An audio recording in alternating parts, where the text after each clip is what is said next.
พาดภาคบ้านเกิดเข้าสู่เมืองหลวง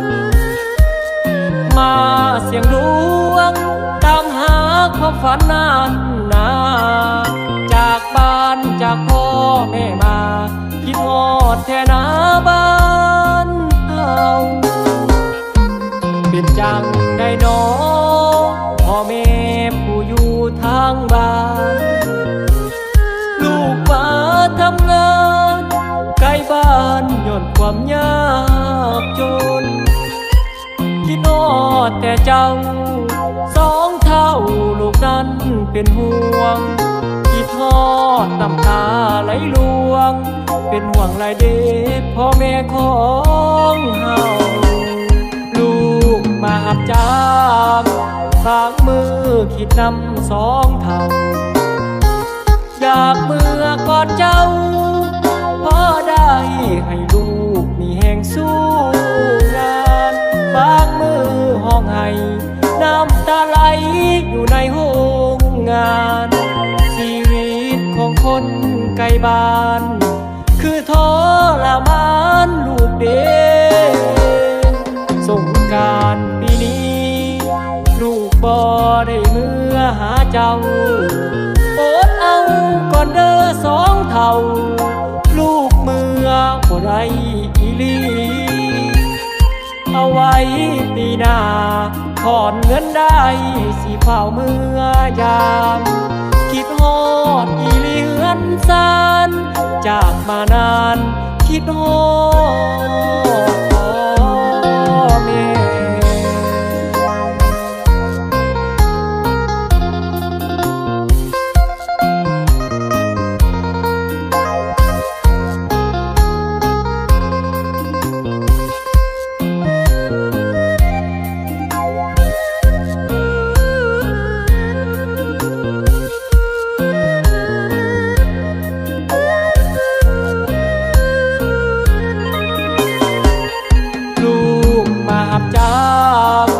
ฝากมือคิดนำสองเท่าอยากเมื่อกอดเจ้าพอได้ให้ลูกมีแห่งสู้งานฝากมือห้องให้น้ำตาไหลอยู่ในห้องงานชีวิตของคนไกลบ้านคือทรมานลูกเด็กสงกรานต์ปีนี้ลูกบ่ได้เมื่อหาเจ้าอดเอาก่อนเด้อสองเท่าลูกเมื่อบ่ได้อีหลีเอาไว้ปีหน้าถอนเงินได้สิเฝ้าเมื่อยามคิดฮอดอีหลีเฮือนซานจากมานานคิดฮอดพ่อแม่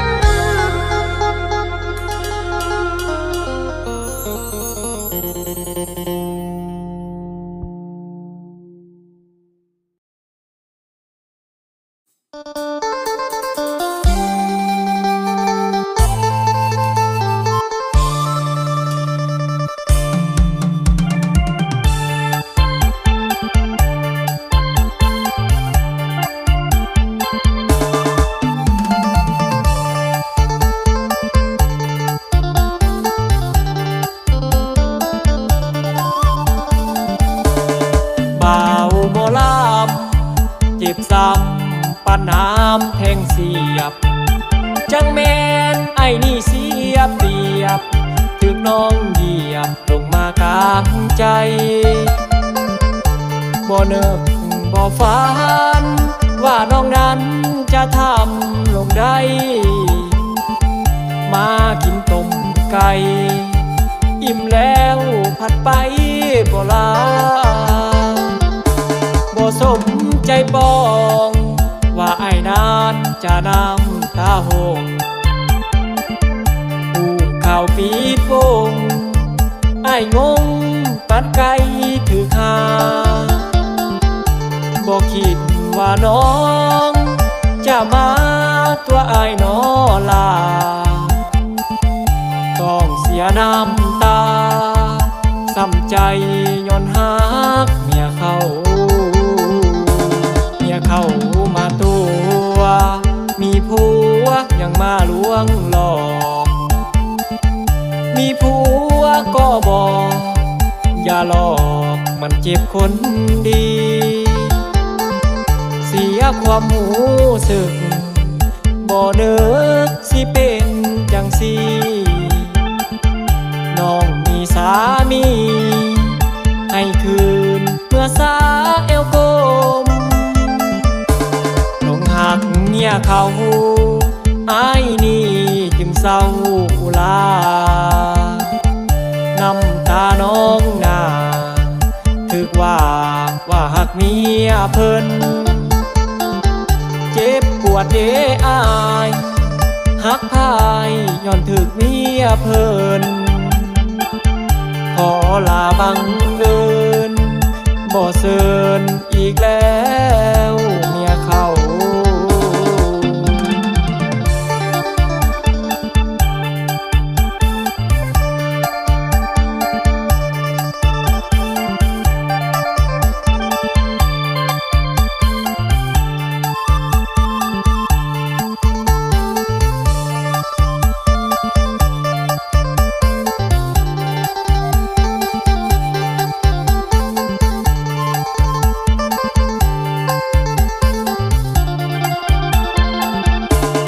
เข้ามาตัวมีผัวยังมาลวงหลอกมีผัวก็บอกอย่าหลอกมันเจ็บคนดีเสียความหูสึกบ่เนึกสิเป็นจังสีน้องมีสามีให้คืนเมื่อสาเอวกลมหลงหักเมียเขาอ้ายนี่จึงเศร้าลาน้ำตาน้องนาถึกว่าหักเมียเพิ่นเจ็บปวดเด้อายหักพายย้อนถึกเมียเพิ่นขอลาบังเอิญบ่เซินอีกแล้วเมียเขา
น้องคำแทงคือบอกเป็นอายสัมพออายโทรบ่ได้น้องบอกเป็นอายเฮ็ดอย่างคนดีแต่ก่อนแต่หลังแสนหากันทุกเศร้าหอดแรงตอนนี้คำแทงน้องบอกทางเฟซทางไลน์ตอนอ้ายโทรไปตามไว้ก็ยังเว้าอยู่เดิมเข้ามาบอกอ้ายไปด้วยเหตุหยังอ้ายผิดเรื่องใดทราบไว้คือบอกทางเฟซทางไลน์บอกมาไว้อ้ายนั้นอยากรู้เหตุผลน้องหน้ามนคนงามบอกอ้ายเถิดลา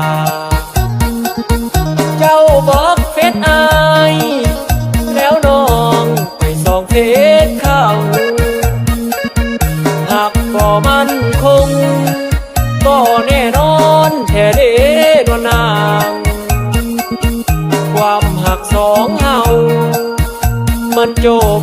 ละบอกคนดีบอกเฟซบอกไลน์ลืมอายละบอกคนงามยามอายโทรนำเจ้านั้นบ่เปิดออนไลน์คันเป็นแบบนี้อายขอลาก่อนเด้อนวลนางก็บอกแม่อายแน่จากคำบ่ฮู้เหตุใดจึงบอกเฟซอาย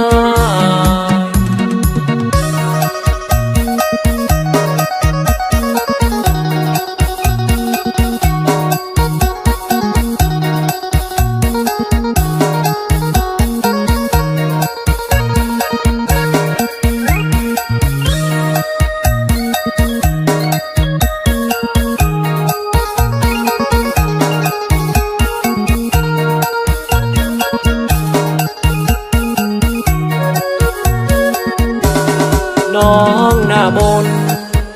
คนงามบอกอายเถิดลาเจ้าบอกเฟซอายแล้วน้องไปส่องเฟซเขาหากบ่มั่นคงก็แน่นอนแท้เด้ดวนนางความหักสองเฮามันจบละบอกคนดีบอกเฟซบอกไลน์ลืมอายละบอกคนงามยามอายโทรนำเจ้านั้นบ่เปิดออนไลน์คันเป็นแบบนี้อายขอลาก่อนเด้อนวลนางก็บอกแม่อายแน่จากคำบ่ฮู้เหตุใดจึงบอกเฟซอาย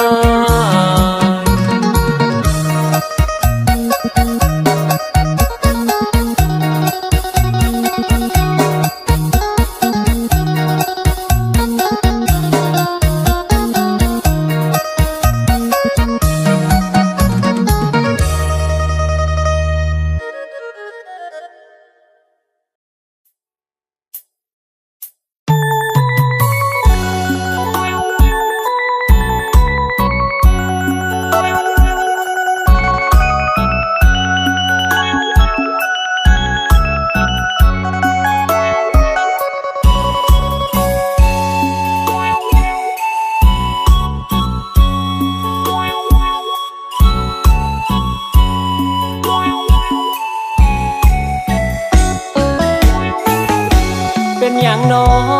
ล่ะคนงามคือบ่เอาผัวน้องคือบ่สร้างครอบครัวดื้อทุนหัวอยากได้ผัวลูกอย่าเว้าหลายอายน้องยังบ่พอเนื้อคู่ทนหนาวนอนโคตรขี้คู่เนื้อคู่ของน้องบ่มีเว้าแท้บ่คนดีว่าน้องบ่มีผู้บ่าวเว้าแท้บ่สาวว่าน้องยังโสดนั้นนาเว้าอีหลีเด้ออายเรื่องผู้ชายบ่มีไผจับจองหัวใจของน้องสิห้องยังว่างทุกห้องหัวใจอย่าเว้าคือหลายอายนี่บ่เสือเจ้าดอกหน้าขาวพอปานไข่ปอกยังกะบอกว่าบ่มีแฟนแนวคนมันสูงกะเว้าอีหลีละน้องถ้าอายอยากมาสู่ขอสัญญาได้บ่ว่าบ่หลายใจ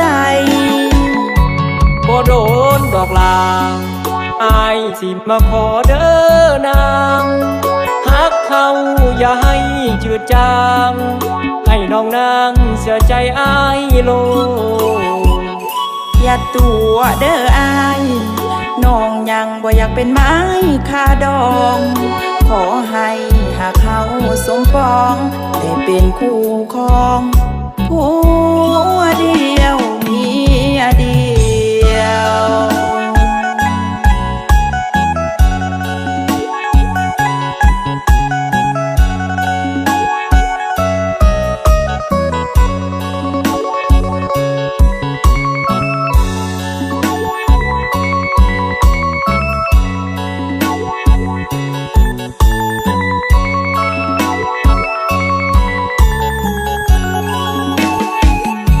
อย่าเว้าคือหลาย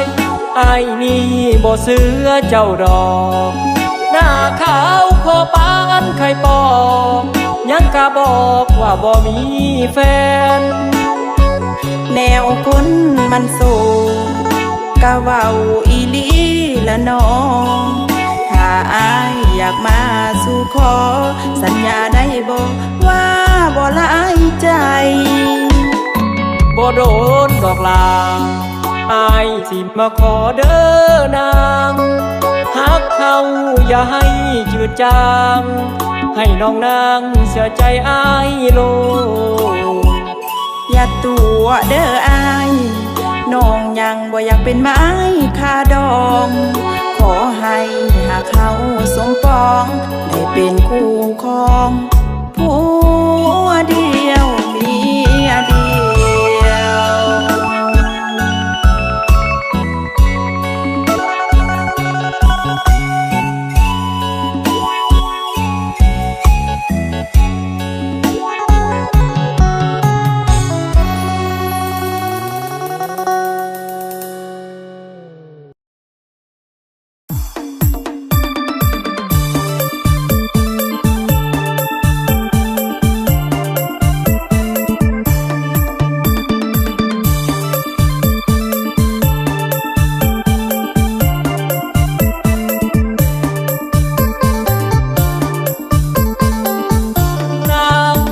นับเมียแล้วอายกินเบียร์บ่ลงคอคือมีแต่แนวขาคอแค้นจอหล่อยามอายดื่มเบียร์กินน้ำสาวน้อยหวานจอยจอยคือแซ่บน้อเบียร์ถ้ากินน้ำลูกน้ำเมียคือมีแต่แนวคมคอกินเหล้าขันเมียนั่งเฝ้าบ่แซ่บบ่หวานบ่คือนางน้ำตาหวานน้องนงคานเอาใจก็ดีกินเบียร์ก็แซ่บกับแก้มก็หวานเอานี่บ่เพิ่นคือพี่ปากสีมือสีจมหายแต่ผู้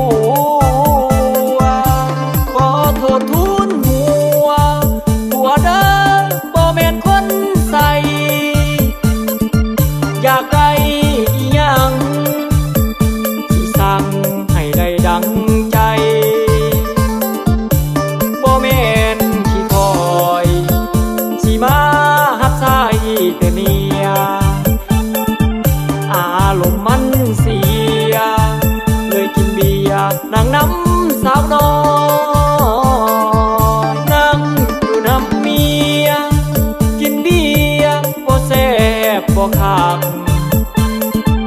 บ่ได้นูนตากให้สาวน้อยป้อนเบียร์ยามเมาทั้งแซ่บทั้งม่วนยามอายตำจอกน้ำเจ้าฟาดกินน้ำเมียเฮาจอกเดียวกะบ่ล้นคอ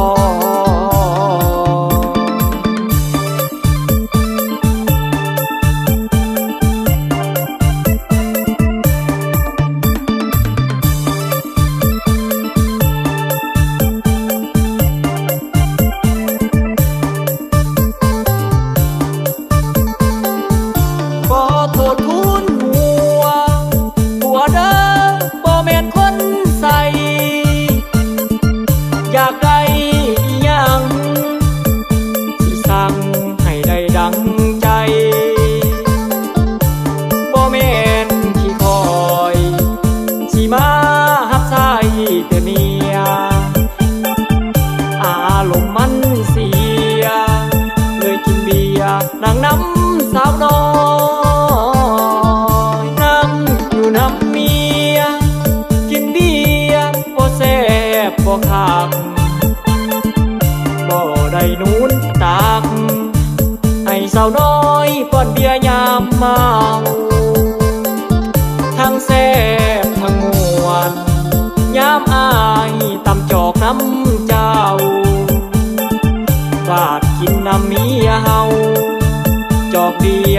กะบ่รู้